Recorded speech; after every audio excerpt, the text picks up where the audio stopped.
If you've been scrolling through social media this month, December 2025, you have seen this image.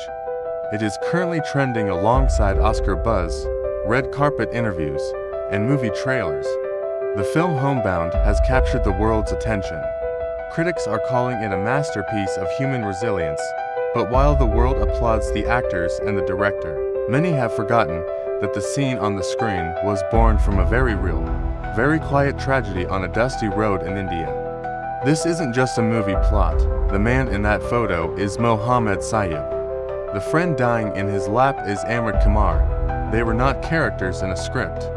They were two young men who made a pact, a promise that one would never leave the other behind.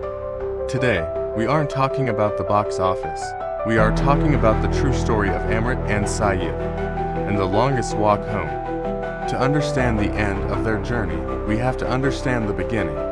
Amrit and Sayyid were from the same village in Uttar Pradesh, a place called Devari. In villages like Devari, friendship is different. It's not just about hanging out on weekends. When you grow up with nothing but ambition, your friends become your lifeline. They were brothers in every way that matters except blood. Like millions of others, they believed their future lay in the city.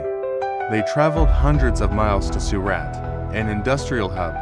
They worked in the textile factories. The hours were long, the noise was deafening. The pay was barely enough to survive and send a little home to their parents. But they had a plan. They shared a cramped room. They shared their meals. They were a team. As long as the factories were running, they had hope. Then came 2020, the year the world stopped. When the strict lockdowns were announced, they happened almost overnight. The factories shut their doors. The wages stopped instantly.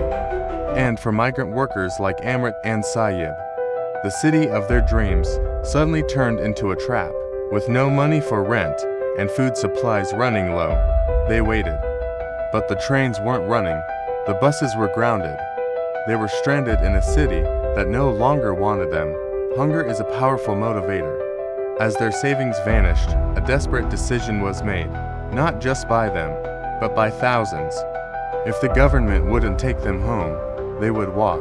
The distance was roughly 1,000 kilometers. That is 600 miles.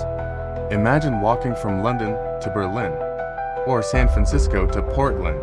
Now imagine doing it in cheap sandals, with no money, carrying your life on your back, under the scorching Indian summer sun. Amrit and Sayyid packed some rotis, flatbread, and a few bottles of water. They joined a small group of workers from their region and stepped onto the highway. At first, there was adrenaline. They encouraged each other. Just a few days, they thought, we can make it. But the road is cruel. The temperature soared above 40 degrees Celsius, over 104 degrees Fahrenheit.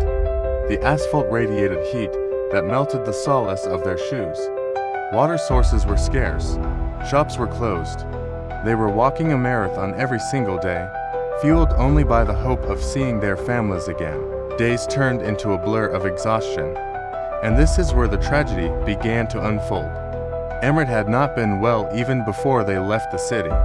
The lack of proper food had weakened his immune system. As the kilometers stretched on, his body began to shut down. He became dizzy. He started vomiting. The dehydration set in fast and hard. Sayyid saw his friend faltering. He gave Amrit the last of their water. When Amrit could no longer walk steady, Sayyid put Amrit's arm over his shoulder. He literally carried the weight of his friend. Their pace slowed to a crawl. The rest of the group they were walking with began to get anxious. We like to think we would be heroes in a crisis. But survival instinct is a terrifying thing. The group told Sayyid the hard truth. They said, leave him. If you stay with him, you will both die out here. You have to save yourself. It wasn't malice. It was fear. They knew that stopping meant death. But Sayyid looked at the group. And then he looked at his childhood friend. He told them to go. He would not take another step without Amrit. They were alone now. Somewhere on a highway in Madhya Pradesh, hundreds of miles from home, Amrit collapsed. He couldn't go any further. This is the moment the photo was taken by a passing stringer for a newspaper.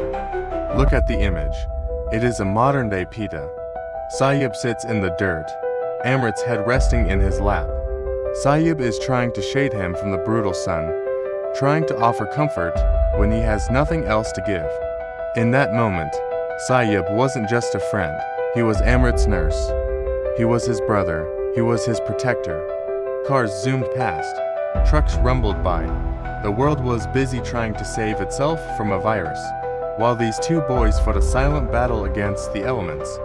Sayyib waved at passing vehicles, begging for water, begging for a ride. But in the panic of the pandemic, few were willing to stop. Help did not come in time. There, on the side of the road, cradled in the arms of his best friend, Amrit Kumar took his last breath. He died of extreme dehydration and exhaustion. He was only halfway home. Sayyib was now alone with the body. The easiest thing to do, the thing the authorities expected him to do, was to leave the body for the municipal trucks to collect and save his own life, to run. But Sayyib had made a promise. They left the village together, and they would return together. He refused to leave the corpse. He sat by his friend's body for hours, guarding it from wild dogs and the elements. He waited until he finally managed to flag down an ambulance that agreed to transport them. Sayyib completed the journey. He brought Amrit back to Devari. He had to knock on Amrit's parents' door. He had to be the one to tell a mother that her son was gone. But he also gave them something precious. He gave them the chance to say goodbye. He brought their boy home to rest. So, why is this story trending now, years later?